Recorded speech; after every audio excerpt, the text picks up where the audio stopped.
Welcome to the party, Propulsion Wizards. We're here at the UAP Hackathon. I got in last night. I'm staying with Jared and Mark and Tim Ventura. Right now, we are headed up at the propulsion table. There looks like there's a bunch of different tables, and they're all different sections in here for the different areas of discussion. People coming in and out. Danny Sheen and Jesse Michaels and Deep Prasad were here earlier. I think they have stepped out. I'm not sure where they are right now. There's been not really any speakers. They have like this section here, but so far it's just been Deep Prasad gave a 20-minute speech introducing the conference and just kind of it's just not really maybe a conference or a hackathon. But nobody else has gone up there and presented anything yet. I don't know if I'll get a chance. I kind of put a small presentation together. I also have my other presentation that I put together 2 years ago for the Secret Space Technologies Conference that I could give here as well. I think that might be cool. So, but right now it's just kind of people hanging out. We got the Danny Sheen and his people are here with the New Paradigm Institute. They have a table here with their 40 whistleblowers and counting. I told them I'd sign up and be one of their whistleblowers too. Heck, I have enough experience and have talked to enough people. Citizens for Disclosure, I'm down with that. This is the main aircraft hangar for the USS Hornet here in Alameda, California. So we're going to go check out some of the other sections they got here. This one is biologics. People that are not really too many people here discussing that in this section. But we got the humanity soft landing people. They're developing an open source decentralized UAP data acquisition platform, which we'll come back and talk to those guys and try to make the rounds here and see who's doing what. We also got some of the Skywatchers people here. I haven't seen Jake Barber. I don't know if he's coming here, but we got some of the Skywatcher crew here. These guys that are doing something similar, tracking camera systems for recording and capturing, but optics is a key part of this whole thing. And then we have material science and a psionics section over here. So you guys see, it looks like, yeah, the alt propulsion section is popping, but they got all kinds of stuff here, man. People talking. They got even the people that are with those bodies from Peru that they think are aliens and stuff. Pretty neat. Yeah, I don't know, about like 200, maybe almost 200 people, maybe tops were here. There's people coming in and out, but yeah, this place is cool. I'm going to show you guys around this aircraft hangar. This is the main bay door for the aircraft hangar, and this is actually a giant elevator. This thing out here is a giant elevator that lifts up. You can put a plane on this elevator and lift it all the way up to the flight deck up there, up above. And the pigeon just hanging out up there in the hole. But yeah, this thing's a giant elevator. There's the bay doors. Freaking aircraft carrier, man. Yeah. Well, we're going to wait for Deep Prasad and Jesse Michaels and Danny Sheen to get back here. We're going to go take a walk around, and I'll show you guys some more. This is the other hangar bay. Look at this. You guys, if anyone's in San Francisco today, man, you guys got to get down here to the USS Hornet and check this out. Anyone in the area, please come check this out. We got that up above is the runway. That's the actual flight deck above us, man.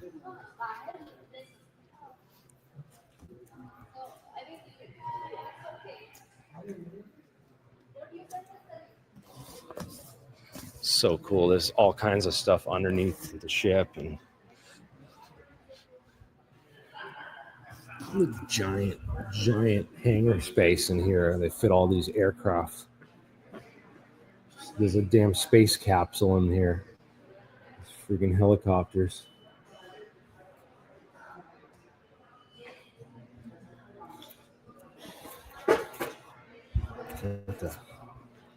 The flight deck. Oh, I think the flight deck is up here.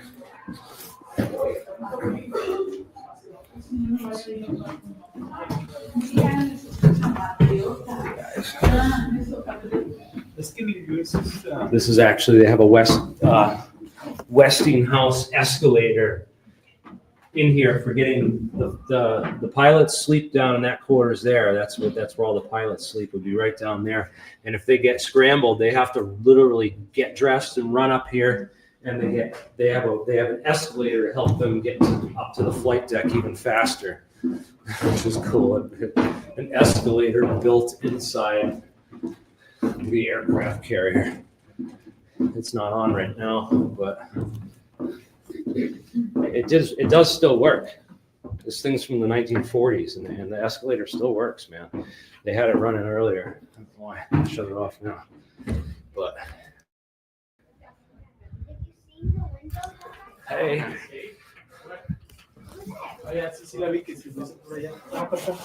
right. Guys. We're gonna go through here because people's privacy, the families are here and everything. But yeah, check this out, guys. Look at this view. How's the connection coming through? Are we still streaming, man? Yeah, see, there's people out here. You're 5 miles away, man. Oh, I've come down.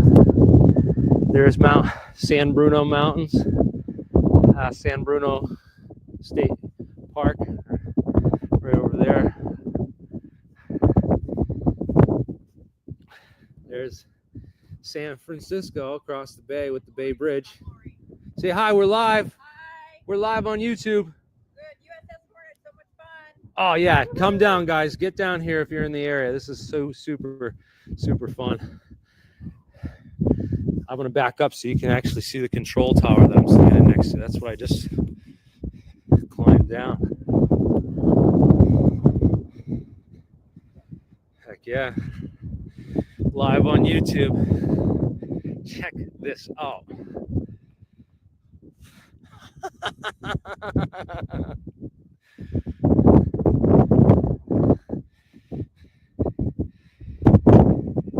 We're in Alameda, California, live at the UAP Hackathon hosted by Deep Prasad.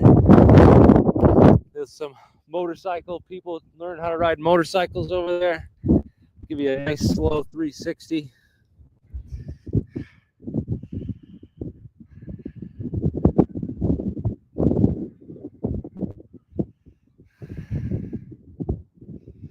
Yeah, this is beautiful. Nice. It was a little cloudy this morning. The clouds have cleared up. We got blue skies above. So yeah, guys, beware jet blasts and propeller rotor blades. Man, they'll chop your head off or blow you right off the flight deck.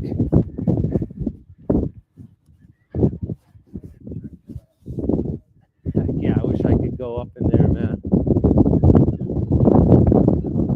Look at that controls tower up there. The viewports and stuff.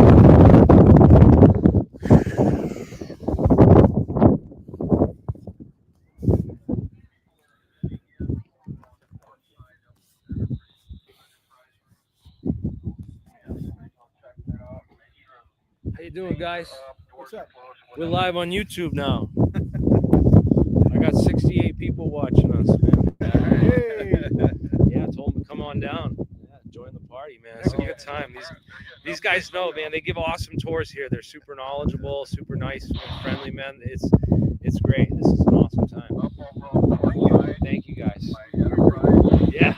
This is awesome. What a great job, man. This is awesome. Here, guys. Shall we go down?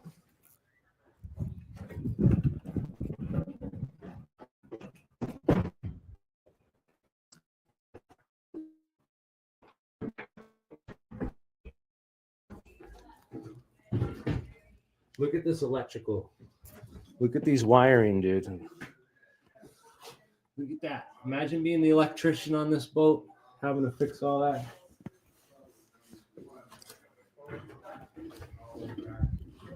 Crazy.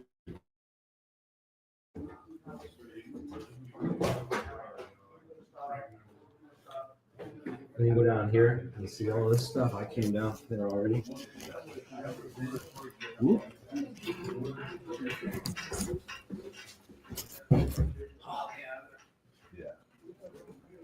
Yeah, guys, this is super cool. There's an engine room and you get good reception in the boat too, man. Pretty cool. They got all these displays and talking about this is where we are. So this is where we are. I'll give you guys a map and a general idea. We're right here in the Port of Oakland in Alameda, California, right across from the San Francisco Bay. That's the Bay Bridge that you could see over there in San Francisco over here. So, and there's where Moffett Airfield is. That's where those giant hangars are down here, Moffett Field. We've covered those blimp hangars many times before. Yeah, I know some of the stuff in here, guys. Let me read some comments. Thanks for streaming. Yeah, it's the USS Hornet. The USS Hornet.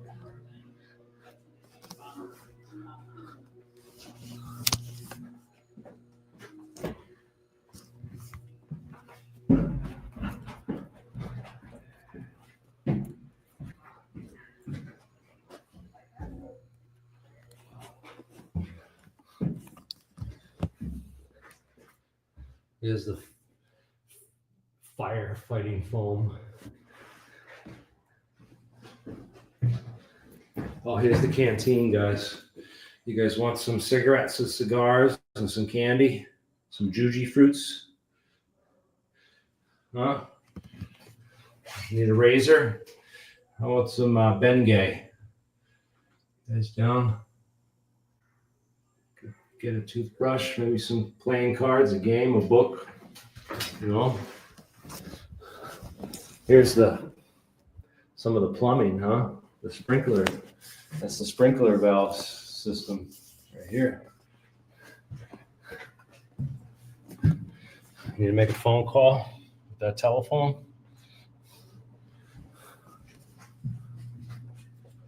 Take a nap in the officer's cabin. You know, write something up at your desk. Yeah, man.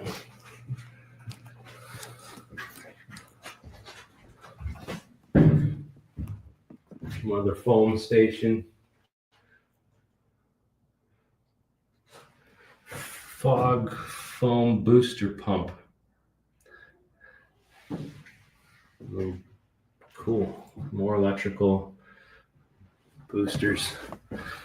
A lot of firefighting protection on these things, man. A lot of fires must have been a regular occurrence and a huge problem on these things.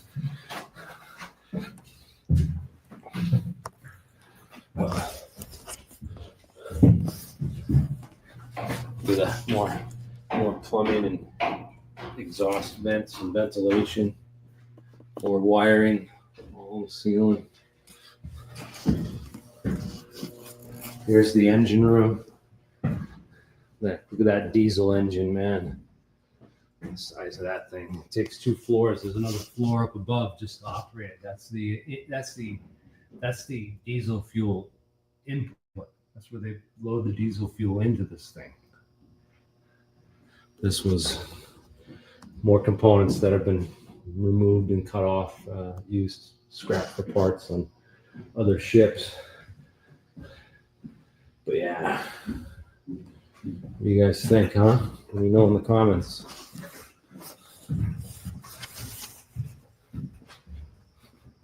Oh, we gotta go up. That's right, we gotta go up.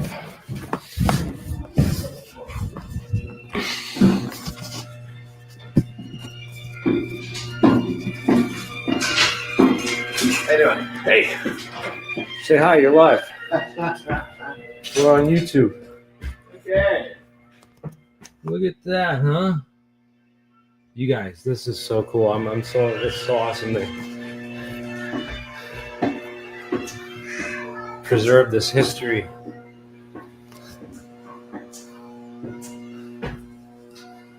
Here's all the firefighting equipment right at the center of the ship. Actually, we're at the aft of the ship, right here.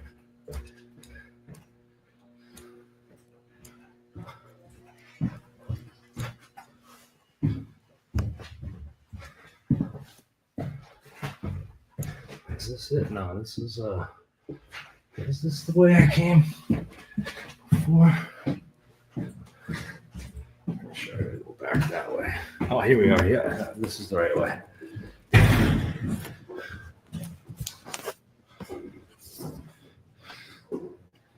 Let me see. Yeah, the plans, I'm going to give you guys just a quick little tour of this boat. And then we're going to go try to talk to some people, hang out. This is another elevator for airplanes at the back of they got two elevators in case one breaks down. They can still bring planes into this underground. Well, I guess there's two elevators for each underground storage area because that elevator only accesses this half. And then that other half is accessed by that other elevator. Unless those doors open down there. Yeah.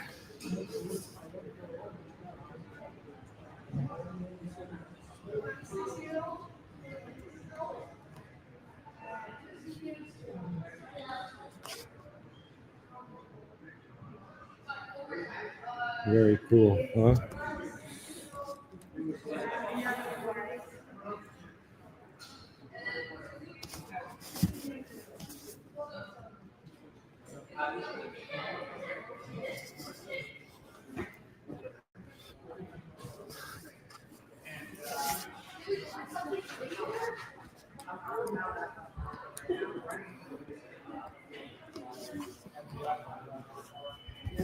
Yeah, let's go back into the conference and then you guys, who do you want me to talk to? Do you want me to talk to the Peruvian alien mummy people? You want me to just hang out at the propulsion table and capture those conversations, or what do you guys want? I want to hear from you in the chat. This is your conference too. I'm going to give you guys at least a half hour. I want to see the space capsule. Look at this is the Apollo command. This was the aircraft carrier that rescued the Apollo Block 1 command module from the ocean. And they had this thing on board, was the mobile quarantine station that they could load right out of here and onto a trailer. And this is Apollo 14 right here. I mean, this is the Apollo 14 mission. But look at that, Edgar Mitchell. Edgar Mitchell's signature is right in there on the table. These astronauts literally were picked up and flew in this thing. They could call their families, and everything on the telephone there was all hooked up for them. This is the real deal. They also had these are the spacesuits for the moon, but they had the crew that actually rescued them in the module. When that module came down, the crew were wearing these suits because they were worried about bugs or diseases or germs coming back from the moon. So all the people that on the rescue boat who took the Apollo astronauts out of the capsule and everything, they all had to wear these suits with special air filtration and biosuits and stuff. They didn't do this on the later missions after the first mission to the moon on Apollo 11 because they didn't really have to worry about it. But, this is the Gemini capsule. Project Gemini. So they knew exactly where this thing was going to land, and they had the aircraft carrier out there waiting for them to come back.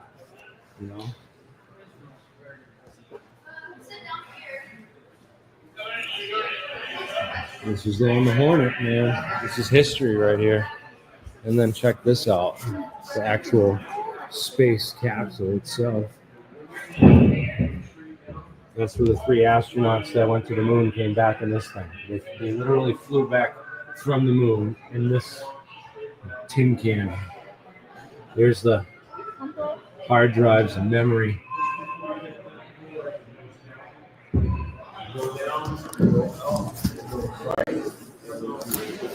All right. So what do you guys think? Huh? While flying. And I talked to some of the military guys about the UFO stuff. They were like, yeah. Waved their hand, sort of. Yeah, we got to talk to Jesse. Jesse's going to interview me while I'm here. At least he said he would. Hopefully he doesn't flake out on us. That would be terrible. Yes. Thank you, guys. What do you guys want to go talk to and see? Go talk to the engineering people? Yeah, let's go hang out in our group, at our table, and we'll see who comes by. Look at these guys. They're trying to build this helmet, which helps you go into the brain states faster, man.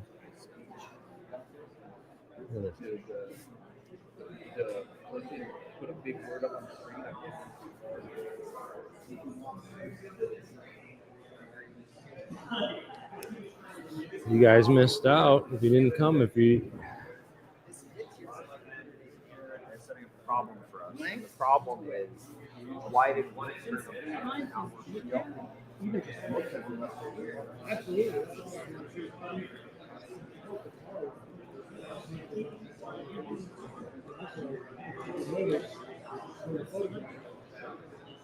Hey, you guys.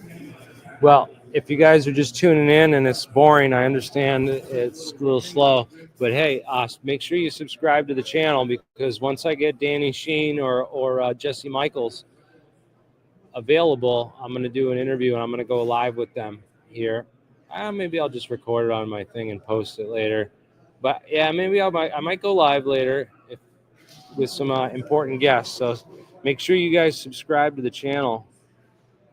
And yeah, thank you guys. You're the ones who helped me pay for my ticket on the last stream. Thank you so much for everyone that donated and helped make this possible. So I'm glad I could be here to cover it for you. And so much.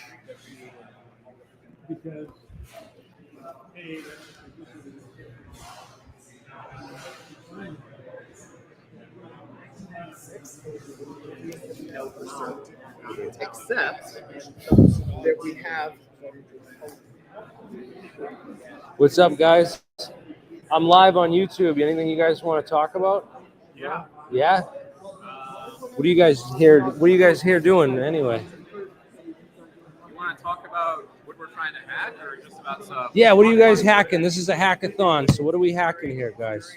Well, we were just talking with Jared and Mark from Falcon Space about they're doing research on dynamic nuclear resonance techniques to induce aligned spin states in a target material, such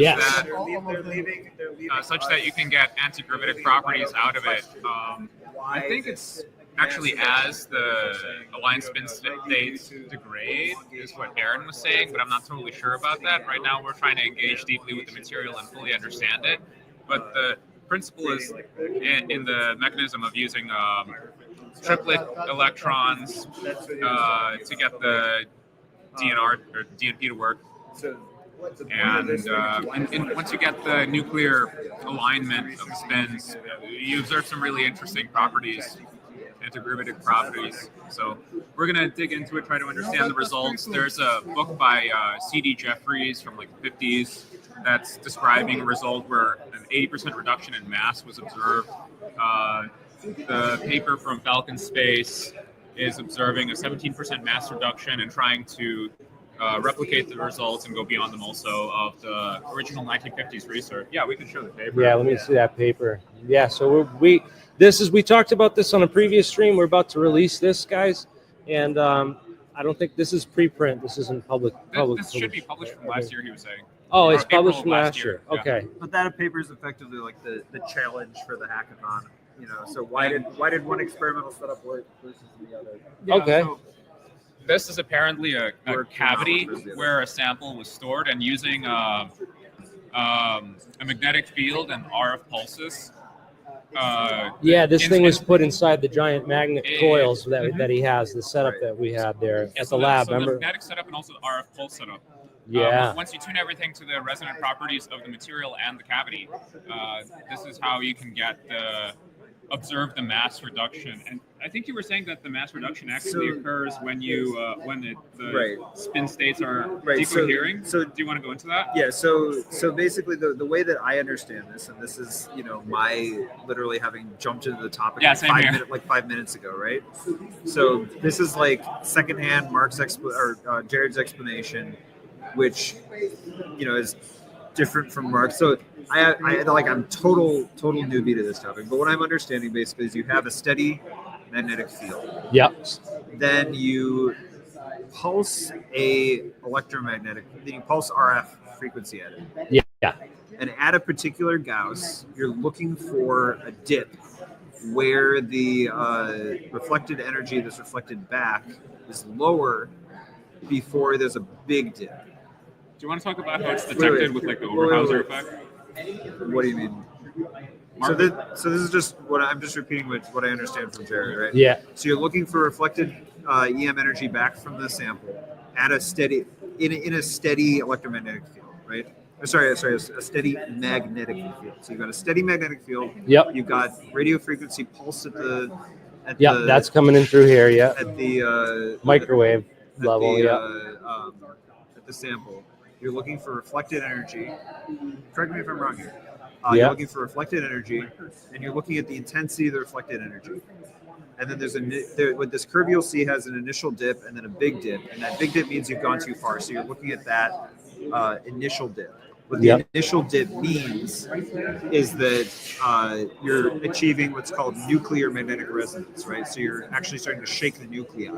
Yeah. So initially, with all that initial stuff where you don't see the drop, you're just shaking the shell of the electron at the frequency of the RF pulses. So once you achieve nuclear magnetic resonance, once you achieve a nuclear resonance, NMR, then all the nuclei will start to move and align with the magnetic field. And then what you do is you can you can pulse the magnetic field, and then you pulse a counter magnetic field, so I think it flips in the opposite direction, right, and then they relax back and at then the when it Lamore frequency. Right, and then it realigns. Yeah. This is how I understand it. So then Yeah. you pulse it again with a second magnetic field, and then it knocks everything out of orientation.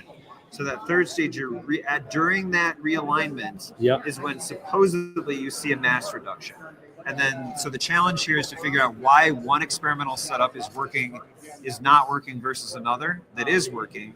And then also, what are the details of the experimental setups? And we've got theory books here that are pretty dense and pretty big. And it's kind of like, without help, can you go in and look at all the different, theory resources and hack it and get like a sense of like what is going on? And it's like, these are really dense, high level theory books that, were published by the initial authors of this stuff. Yeah, this stuff was figured out in the 50s and stuff, and I believe it was classified. There's a paper 59 by Alzafan that I know of, and then he did he came back in like 81 with the Boeing study on this stuff. And there's controversy going around the field. There's people saying, "Oh, there's a paper published that this is all bullshit and it was all debunked." And I was like, "Well, we got to try it for ourselves because that's how." So what it seems like is from the statement of the challenge, we've got this kind of description of the experiment, which is not perfect. Yeah. So it's our job to figure out what's wrong here. Yep. Or maybe with the other setups. Yeah. And kind of dig out the details ourselves. And it's like, I guess kind of like baby version of what you might have experienced back in the day in the IC or something like that, Yeah. Like, we're not going to help you. We're actually going to trip you up a little bit. It's like, yeah. So, But really interesting concept, the idea that basically you can have aligned spins that then when they are knocked out and realigned, you get a mass reduction. And it's like, why would that happen? So, And this is the paper, yeah. it's, I feel like, it's kind of a rare opportunity for people that are watching this stuff to actually kind of get a clear explanation that's accessible to laymen. So I hope I provided it a little bit. Yeah, I hope so. Something that was clear and laid out and actually could, be understandable by extreme audience. Yeah, we're going to put some Yeah. visualizations together for the whole experiment How many and people are stuff watching too. right now? Yeah, about 94.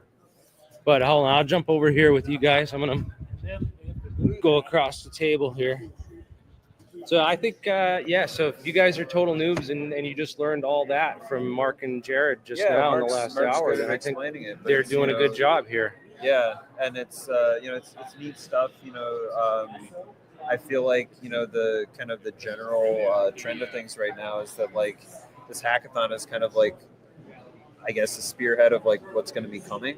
What's going to be coming? Yeah, it's just really like this is like the first. It's the first step. It's like the ground step of, like, ground it's floor. starting to come out. And like as we're, and it's like, I think that as the information comes out more and more, it'll come out in formats possibly that are more and more accessible, and people can understand. I'm guessing that, but the idea is to get the Silicon Valley community, who's the tech nerds, interested in this stuff and up to speed and just quickly educated on all this stuff. So that they can dive right in and be like, oh, okay, well, what do I think is the most interesting thing, or even the VCs out there, venture capitalists and stuff, or can be like, oh, what technologies are coming out of this that could potentially be worth investing in. And it's like, we're looking at something that, this kind of thing would have been, labeled like, complete bullshit crackpot, like, a few years ago to the public, when it's like, you have something here that seems pretty robust. It's like, maybe your experimental setup was bad, but it's like, we can figure it out and look into it. But I mean, it's a good theory, because they really aren't understanding these interactions between these strong nuclear forces and other forces that are going on inside the nucleus, and electromagnetism and gravity. So understanding and possible and probing for possible relationships between gravity and other fundamental forces is I think an important step to understanding gravity and conquering it ultimately. So gravity and consciousness. Yes. Because apparently as they're saying, there's a nexus between the two or something. Well, that's what Jack Sarfati said. The CIA hired him for that in the 70s. Exactly. He's right across the bay here. Maybe we'll go over to his house later and we should. We absolutely should pay him a visit. I'd Jack, love to do that. I don't think he's watching, but I'm gonna send Jack an email and see if he's home. Maybe I'll text him. But yeah, this is awesome, guys, and thank you for. Where are you from? The Bay Area, or are you? I mean, originally I'm moving to New York City, so if there's any UFO peeps in New York that want to, right on, man. UFO physics group or some shit, I don't know. You got a website or anything to plug? You want to plug your Instagram? I don't have anything. No. I don't have anything. That's good, man. I've been a ghost. This is my first appearance on the big time. I blew his cover, guys. All right. I'm just like you guys. I'm just some guy that's like really enthusiastic, like 5 sigma degree of interest in the topic, and it's like, I guess, I've learned a lot by just following people and putting together what's like heuristically the most likely thing to, my assumption has been that the truth is in the messaging, but it's just, you gotta listen, you gotta like form a Venn diagram of like, what are people saying, and like look for the common points and the trend, the things that that's they want why they to control. eventually. They control that way by putting these people astroturfing the spaces. And but it's like so. the thing that they want to vector in on, I think will be repeated more often than the other things, right?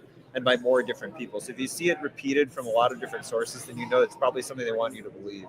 And it's like with the idea though that eventually they'll share the truth, then maybe that thing will eventually vector in on the truth. So you'll get something that's like asymptotic to the truth based on that kind of network. You form a network of different nodes, right? And then you keep in mind like what their reputation is and the context in which they're saying it. And then when one node, bumps something up, then the entire, network of people that have connected to them and the things they've said, you bump that network up. That's why we're So here, it's man. like- We're just trying to because if we weren't here, they wouldn't have this That's- key piece of the puzzle right. and everything. And So it's like everyone's- I think that's been a useful strategy up until now, but I think like we're reaching a phase difference now where they're actually starting to really tell the truth. yeah, and they're like, forcing you know- it out of them because they can't hide Yeah. it. They can't hide it. They can try to disinfo up the space and distract the Yeah. conversation, but I mean, it's like at the end of the day, like the thing about me is the way that I approach this is I don't like narrative games. yeah, So it's like, I'm just going to straight up say it like, okay, it's coming out. It's coming out because they want it to come out. yeah, Whatever the reason is for it to come out, it's coming out. So it's like, we don't know why. Obviously, we can make it's coming out because the powers that be want it to come out, not because like, Will Elizondo's a hero. It's like, it's coming out because they want it to come out. yeah. You know? Or they can't control it anymore. Yeah. Maybe Yeah, that yeah, too, maybe that. because of the internet really Maybe that. really threw a wrench in their plans. I feel like their ability to control information, they're realizing they have no ability anymore. Right, exactly. It's all in ChatGPT. Yeah. Like, literally, you can go look this shit up in ChatGPT. Like Jack Sarfati on Twitter, he was like saying like, just go look up this stuff on ChatGPT, and it's like, okay, just type it in and it'll explain any idea to you that's like related to this. Like, you want like a comparison of like Hal Puthoff's physics ideas versus Jack Sarfati's. It'll explain to you the differences and like actually help you understand it. So you can understand like Hal Puthoff's polarized vacuum model, or like Sarfati's references to like Roderick Sutherland and like how, his back reaction on the, the underlying wave space from Bohmian quantum mechanics. It's like, like I'm spouting off stuff here. Yeah. And it's like, but ChatGPT will look into has and helped me Reddit, understand these things. It's like, that's crazy. That's awesome. Yeah, they really the AI is definitely accelerating the info space. They're saying Sarfati's a jerk, but he seems to know his stuff. It's like he goes on a podcast and describes himself as a narcissistic genius. Yeah. So it's like he knows what he's doing. It's like, that's his shtick. Like, and it's kind of a funny shtick if you just put up with it. Yeah. It's like, I knew someone that was listening to him on a podcast, and I was listening to him like drinking up every single word. Like, this guy's like really worth listening to. And it's like the person with me was like, oh my God, this person is such a bloviating idiot. Yeah. And it's like, it's like, that's how they hide it, Yeah, it's crazy. Yeah. So like, there's this thing called the Alien Interview from 1997. And my personal opinion, this is totally my personal opinion, is that the interview from that movie is really important. It's the Area 51 Alien Interview. What's the alien's name? There's no name. A-Rod? No. There's no name for the alien. No name for the I know. I think it's I've called seen the one. Alien Interview 97 from 1997, and there's an interview in there where it talks about like the idea of like uploading consciousness or something, and like how the container secretes technology, and that's the improvement process for the container. And like, there's no difference between like technological or spiritual when it comes to that improvement process. Like, they're one and the same. And like, it flashes to like this picture of CBC security camera. And it's like, but the thing is that it's like, it's got this completely ridiculous setup of like this alien and looks like this stupid costume that looks incredibly dumb.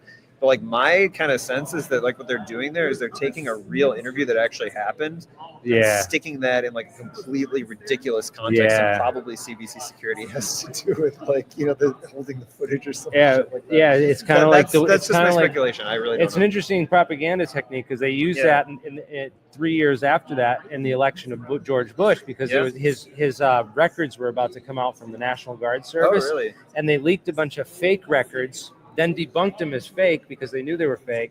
But so that way, when the real stuff peel, came out, like when the real stuff came out a month later, the news, the media didn't touch it. I think they did that with the USS Trepang photos too. So if you don't know, the USS Trepang is like some decent quality UFO photos that were taken from like a submarine, and it's like a whole collection of photos, and they're like different things. And one of them looks kind of like a blimp that's like shroud of mist, and then there's like one that's like there's one where like you have like a thing that looks like it's taken through a scope, and there's this thing that kind of looks like something out of like a movie like hovering over the water, and like one of the one of the photos like just demonstrably showed to be like partially photoshopped, but it's like all the photos look like they're from different sources. So it's like which ones are real, which ones aren't. It's like, well, one of them is demonstrably fake, but that doesn't mean all the other ones are. So it's like you mix up truth with lies like that, and you just dismiss the whole dossier. So it's like that's another like cover-up technique that they use, like to. Yeah, it's clever, but it works. Oh my God, it works. Another one they use is pseudo-skeptic and believer. Yeah. Where both of them throw a little bit of bullshit in. So like the most famous example that I think, and this is my personal opinion, is James Randi and Uri Geller.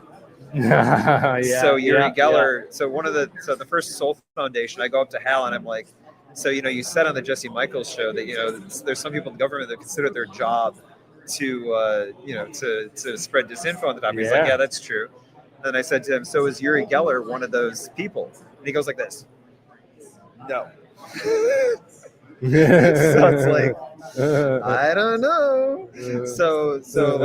So my interpretation of that, because he does that same like weird like arm crossing thing when Eric Weinstein is like interrogating him on the series of the Jesse Michaels show. Yeah. So like I think that's kind of like his go-to like I'm a bad liar kind of thing. Uh-huh. So like his way of like looking at this is he's obviously like one of the top guys up there with Follet. And so it's like what I think it was that maybe Uri Geller had some genuine psi abilities, but like psi abilities are stuff like you go into a meditative state and you can like maybe get some information about a remote location, right? Yeah, right. That's what a psi ability looks like. Well, that's what they're doing over there, man. So maybe he demonstrated with the helmets. I'm gonna go talk to those guys and the psionics table too. Maybe he demonstrates some real stuff, but then he goes on the Tonight Show, right? Yeah. Uri Geller goes on the Tonight Show, and then Randy comes out and debunks him. Yeah. And it's like, were they in that together? Yeah, it might have been like a, alley-oop, right? They alley-ooped all of us. Yeah, all of us. Yeah. Yeah. Fucking crazy. So that's my own little suspicion there. Bump, set, spike. Yeah. That's the. All right. Well, it was awesome talking to you, man. I'll circle back around too, for sure. And they offered psi helmets. What's that? What's a psi helmet? The psi helmets, dude. Let's go look at the God helmets. Dude, no, these are the psi helmets. We're gonna go look at the psi helmet. You guys, that's what we're doing next. Is the psi helmets. Come on, guys.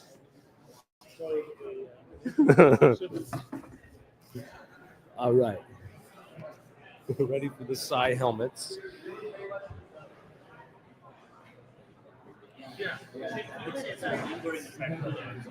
Hey, Deep. Hey. Say hi. Hey, guys. Everybody. Much love. How's it going? This is the man who made it all possible, guys. Much love. Hey, so what is this? The psi helmet? What is going on here? What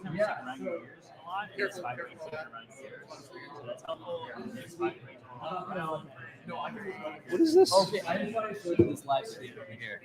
You got to show it off, man. We got to show it off. We got 100 people watching. Are we calling this a psi helmet? Hey, I can now command a UFO. Is that it? Yeah. Calling all aliens. You can command 3 at once. I could probably pilot 3 and then like command 10 like motherships. I don't know. Yes. Makes you the hive mind. I'm not connected with the Greys. This is like a medieval Faraday cage. Yeah. So this is actually an EEG headset. This is Faraday cage. Yeah. Yeah, if you want to wear the Faraday cage. Yeah. The purpose of us having this is we want to connect with hackers, and cross-connect live brainwave data with a global quantum computing network. That's what this is. And so right now we're hooked up to a global network called the GCP2, and here's a local node. So we're actually doing a global versus local measurement. And then part of what we're going to do is connect people's consciousness directly through measurable EEG to machine learning applications in the quantum network. Right on. And you know what's cool? The quantum internet and quantum distributed computing is continuing to like develop and mature. So like we'll be able to actually do this with like real distributed quantum computers. If you look at my back, X-Prize, right on. So this is we're semi-finalists in the X-Prize quantum computing competition, and this project right here is the first project in X-Prize 30-year history to complete a competition with working quantum algorithms. Nice. So congratulations. Cool. Hell yeah. And so hell yeah.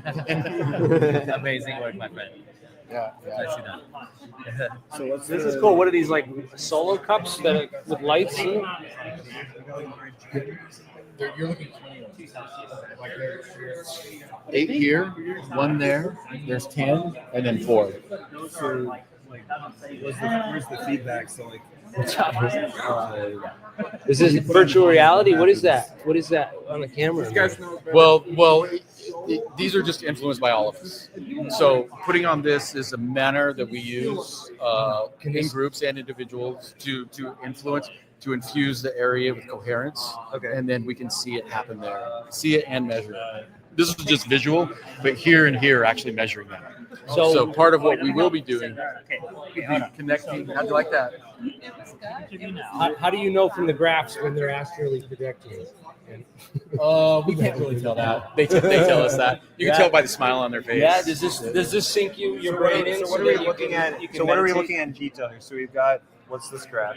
These are the raw data for all 9 of these. Okay. And then what's this one? This is the Morin's eye. This is a when it senses correlation, this controls the movement over here. So there's various data visualization tools right here that'll cycle through it. And this is also on a different computer. It's not on this, but it'll also generate images. So we're like, one of the things we say, we're kind of like pulling out images from the subconscious. How about, how is it connected to the human? Not directly now. Okay. So this over here, the objective is going to be able to do live things, and that's the purpose here. Is we want to connect with people, coders, people who want to join the project, and then we'll be able to connect live EEG signals to. There's some coherence happening here now to these, so we can actually. So, like, I know that, like, at the Princeton Engineering Anomalies Laboratory, like, they would have had, like, people doing, like, trying to affect something like this in meditation. So, like, what's the actual, like, mind technique that you're using to, like, actually affect? Well, they're affected by just being there. You don't need to do anything. We can sit around and you can yell at it, but it's going to have an effect, right? You don't need to go into any particular state. If I can take this, you can see the coherence happening now. Yeah. I can take this to an event. Nobody even knows what it is. It's still going to work. Okay. So like, Do you think this will have an effect? The Faraday cage? No, At all? I mean, I don't think it does. Do you think it does anything? No, I mean you can. Well, wait, Let's try it out. It's a question. So if you left this, like, I don't know, in the middle of a busy street, like, Okay, we're about to in start. New York, like, would it, like, show something that was less coherent? Like, is that? Yeah. You would get a kind of a more of a popcorn, very random. Okay. And that's what it has been over here. But like the whole time we're here, everybody's getting more entangled to it. Okay. You see, so you're going to see that coherence. So, like, It's really good right now. so, like, if Can you for tell that? example, if we Try wanted to to, like, relax. we wanted to all go green, like, There's experiments we've done with that, but Okay. it's not a mind reading device. I just want to be clear. It's not reading mind because like Okay. there's way more to it. Your intention is a very small part of your consciousness. So it's really what you feel. So like, let's just say let me move over. I don't want so if you're in a good mood, say. If you're in a good, I'll give you a counter. Like, there's a lot of skeptics and a lot of people like, this is pseudoscience. I don't understand it, so it must not be right. Blah blah blah blah blah. But I mean, right. Well, I mean, they that's have, like, that's 70, like 50 years of data. Oh showing yeah, this yeah. stuff But works. there are some people like that. I'm just saying, like, Yeah. if somebody comes up with that attitude, that's a decoherent attitude. That's going to cause decoherence here. Whereas everybody's like, oh, really cool. This is fun. Let's like look at it in a coherent manner. Then you'll see it. So it's not like it's like I said, it's a coherent space detector. You put this in like I've done this. I had it on stage during a musical performance, right? And it was a open mic, so lots of different people come through. Every time somebody got up, they would go to a pattern. It would stay pretty consistent for their performance. Then their performance would end. They would leave. You would see it go into a random combobulation. Then the next group to get up there goes. You see a different coherent pattern, and it's very stable. You know, everybody's attention is on that one thing. There's the sound coming out, so that creates the coherence. There's no coherence going on here. We have some sound, but it's off right now. It'll probably work if it's plugged in. So when you say coherence, though, like, so is it like, so how are you? So this is very generating? popcornish, Yeah. but if you saw like 5 all the same color, that would be very coherent. Okay. And then that would be like 5 of these going in the same direction. You know, so that's what I mean when you say that. And then there's ways to track it here. Some of them are subtle, maybe you can't visually see it. That's why it'll turn here. When it reaches, when things reach a state, I don't know exactly what it says, but the words will change as well. So this is why. So the words come up. This is why I say it's a form of quantum intelligence. Words do have some meaning, but it's very subtle. You know. But what we want to do is continue developing this. This is like a baby AI, and we want to continue developing it to where you can maybe even converse with it.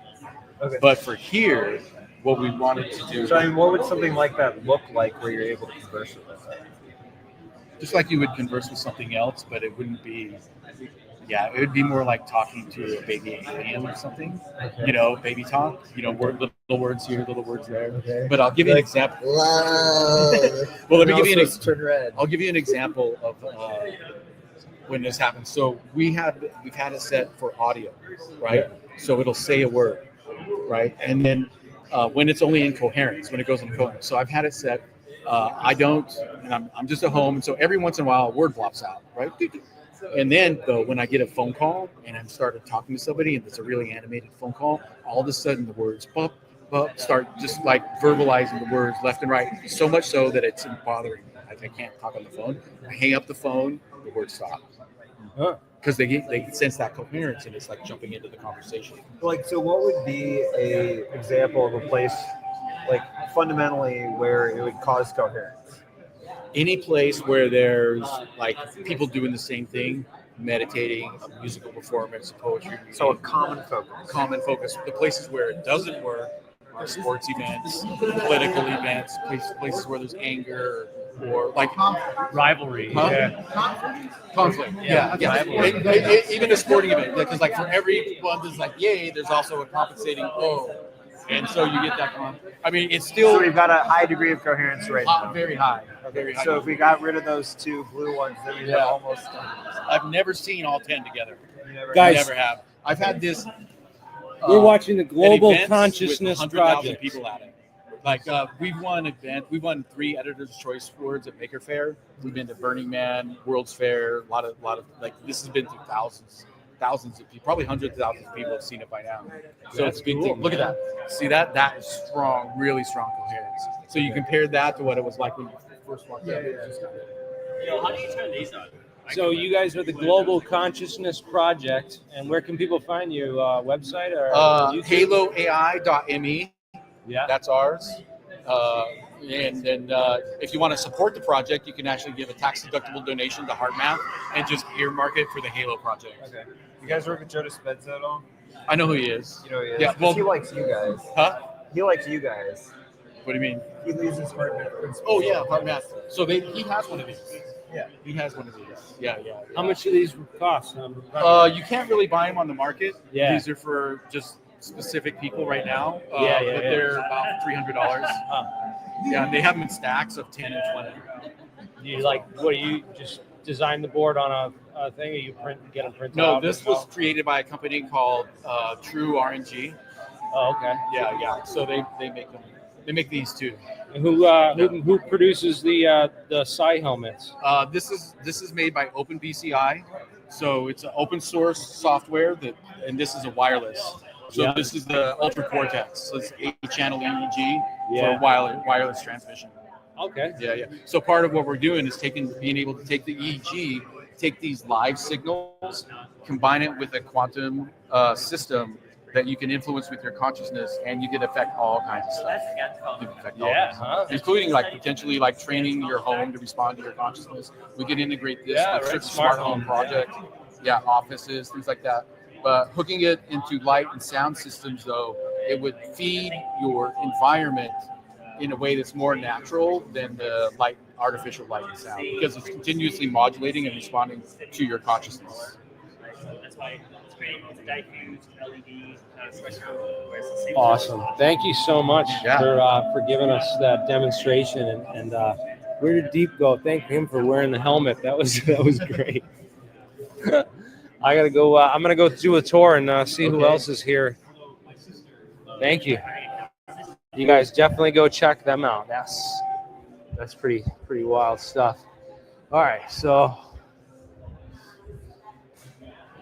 whoops. Sorry.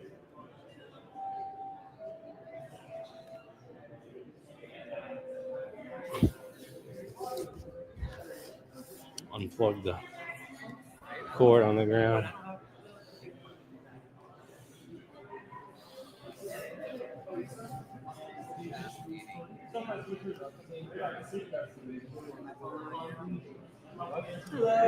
How you guys doing? I'm live right now on YouTube. I'm looking for some people that want to talk and introduce their projects. Hell yeah, let's do it. You ready? Who wants to do an interview? Everybody about different theories and stuff. Yeah, let me grab a chair. I'm gonna grab a chair and pull I up. already know my theories. This is so It's fun. super what's up? interesting. Can I hear Oh, your theories? Let's first? introduce ourselves. I'm Jeremy. I'm the AlienScientist on YouTube. What is your name? I'm Tigran. Who am I? Most people call me the Armenian guy because I'm doing a neo-nationalist techno-accelerationist movement for my home country. And then I'm pretty into a bunch of deep tech stuff like UAPs. So this is all relatively new to me. I just grew up into all this stuff. So yeah. And this dude looks like he's like born in California. I just say, you know, like totally from, you know. Psychic, aren't you? Yeah. I hail from San Diego. I live in San Francisco. If you say San Fran, it's a giveaway that you're not from San Francisco. Maybe. My stage name is Mars, but my legal name is Mark Nadal. It's easier to find me on. I have a newborn baby. His name's Mars. I just Are you serious? Yeah, his name is Mars Danger Riss. Wow. That's my last name is Riss. That's Mars- His awesome. middle name is Danger. Mars Danger Riss. My son's name is Aslan Yeah. and Rockland. So Far out. Where is that from? It's a myth, right? There's a story, Chronicles of Narnia, but it actually, I happened to be in Oslo, and it was a phonetic map until we came up with Aslan. That was like, oh yeah, that's the story. No, it's Aslan sounds vaguely Armenian Move and your also chair like this big. way, just Oh, a yeah, little so bit, so it's- that way we all in the shot. It sounds like it would be from an old myth. Yeah. So So- what is your theory? Let's. Well, I got a lot of theories, Let's go through man. them. We're just That's what I'm doing. I'm StreamYard. going through one by one each person at the event, collecting all of the different theories. And I was gonna like have everybody join a Twitter group, but apparently people are very picky about what platforms they use.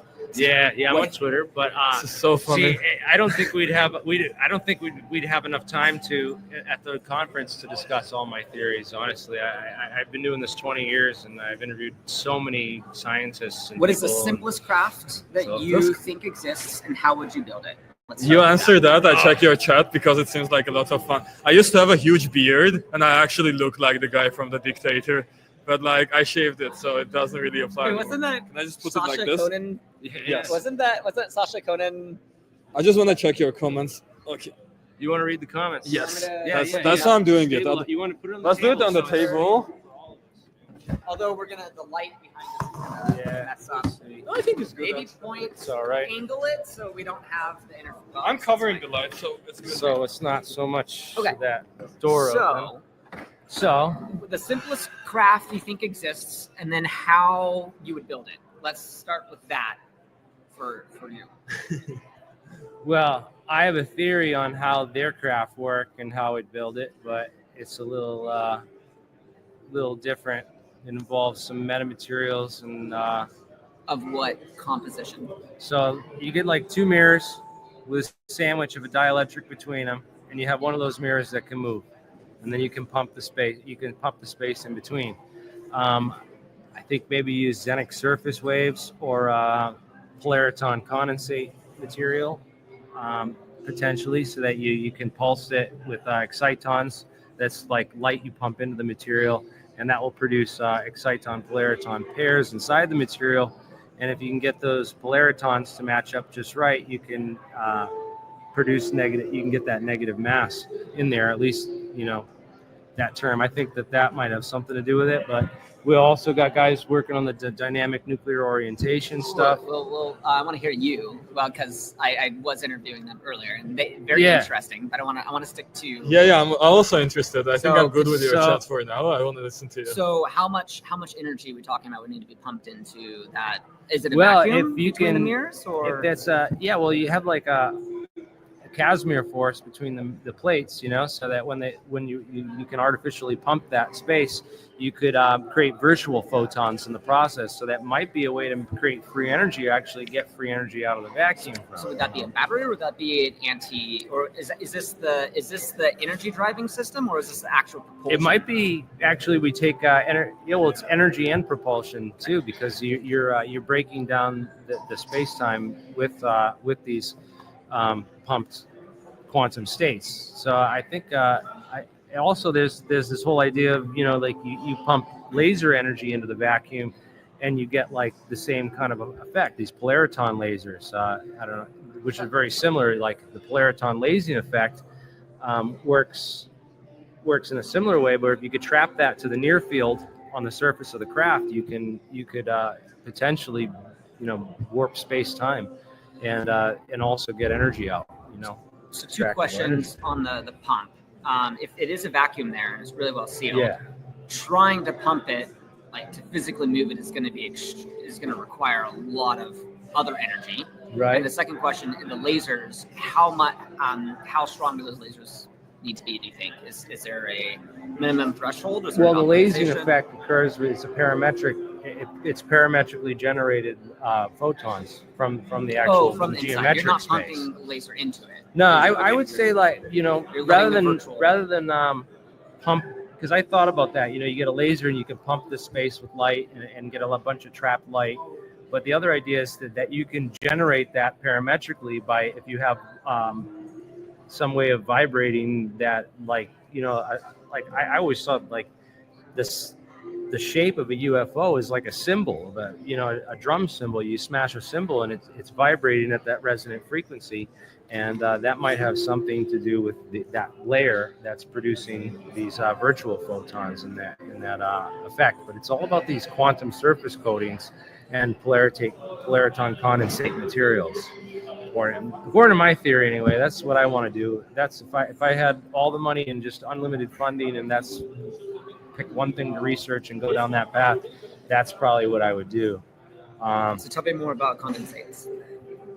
And now treat me like I'm 5, because I'm actually not super familiar with. So a condensate is basically, there's two types of statistics that govern quantum behavior. So there's Bose-Einstein statistics or Fermi-Dirac statistics, right? So that's fermion. So fermions are Fermi-Dirac statistic governed particles, which are half-integer spin particles. Which, again, don't worry about what that means for now. But you have bosons, which are force-carrying particles. Like light is photons, energy are a force-carrying particle. Gravity is potentially a force-carrying particle if it's mediated by a particle at all. Some people think that gravity is a result of ambient electromagnetic energy that's just there's too much chaos, and that it's basically like it's the universe is like error correction, that it's trying to do all this computation, but there's a net pressure of photons in one direction, so it error corrects by deleting the space between, which causes an acceleration force of gravity. That's one theory. It's kind of like the you ever heard of the Mike McCulloch's maritime Casimir effect analogy to gravity? This was in like a documentary. They put the two boats inside the wave pool, and they said like, the waves between the boats are actually dampened through the Casimir force, and that causes a net force on the two boats, which pushes the two boats together inside the pond. They said that's the same thing that's happening in gravity, is that these net waves are damped out in the space between, and that you get this pressure force from the outside that pushes things together. And that could be what causes gravity. So that's the case. Well, maybe if you just altered your you could change that state somehow, then but then the polariton. So back to the idea of the condensed matter stuff is you get, that's what happens in a laser is you get two mirrors with photons bouncing back and forth, and they all line up to the same wavelength because the space in between is the same, and then you let a little point of light out, and that light can escape, and it comes out as a coherent beam where everything's aligned to the same wavelength, and they're all lined up. And that's an interesting idea. Maybe you can alter gravity by lining all the spins up, and like Mark's suggesting with a spin alignment, Alzaphon gravity. But it might be, there's too many theories right now, and there's not enough experiments in the space, and the hackers in the space, testing out the theories. And there's not enough investment, people putting the money towards the experiments to really to get at the type of science that needs to be brought into the space. Is there a good directory for all of this stuff?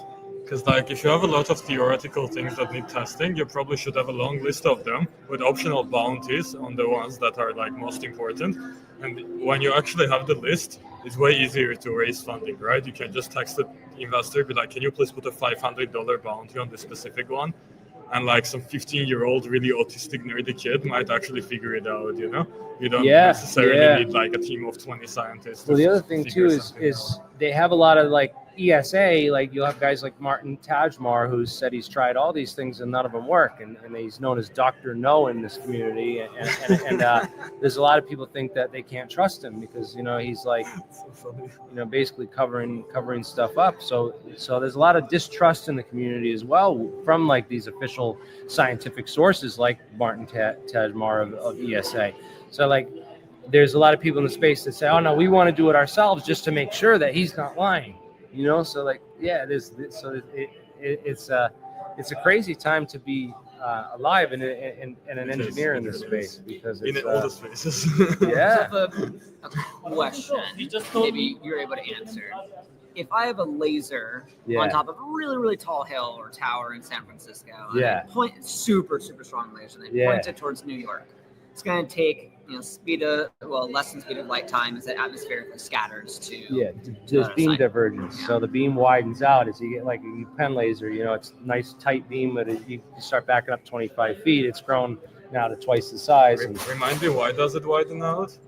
Oh, because lasers are a bunch of light beams that are like concentrating toward a specific point, right? They are meant to be concentrated. Yeah, so they're not collimated light. It's kind of like when it escapes that hole in the one side of the plate, it can have up to a degree of variance and divergence. So that means like it's going to spread out. The beam's actually going to spread out over time. Because if you were to be able to create collimated light, then it's all going the same direction, and then you wouldn't have any beam divergence. But why is that not possible? It's not. It's just not physical. Like it's very hard to produce. You'd have to have an infinitely thin cylinder for your lazy medium. You'd have to have like an infinitely long and infinitely thin cylinder. The light has to transfer as photons through the atmosphere, and then once it gets absorbed by, let's say, nitrogen or whatever in the atmosphere, it's going to then re-emit it, and when it re-emits it, it's going to not re-emit it with the same coherence as when it was in the cavity the laser's producing. Now pretend I'm in the International Space Station. Yeah. And I point one of these super strong lasers down to San Francisco. Yeah. And then flick my wrist, or maybe it's on a robot. It's got a really fast. On one of these gimbals, one of these pan tilt controls arms right here. It's got a really, really, really fast angular momentum to. Oh, do you want to go to the talk? No, I just have my. Where is the talk? I'm not sure. It should be here. And the laser gets rotationally flicked from San Francisco, from the International Space Station to New York City. Yeah. Which laser, in a theoretical setting, is going to get to New York faster? The one from the top of this really tall tower on top of San Francisco to New York, or the one that gets rotated from the International Space Station from San Francisco to New York? So the question is the station rotating basically influencing the speed of light or no? Will the rotation that's a very short amount of rotation that's happening at an International Space Station cause the path of the laser on the ground surface to look like it's moving in faster than a laser would otherwise transfer in a forward momentum?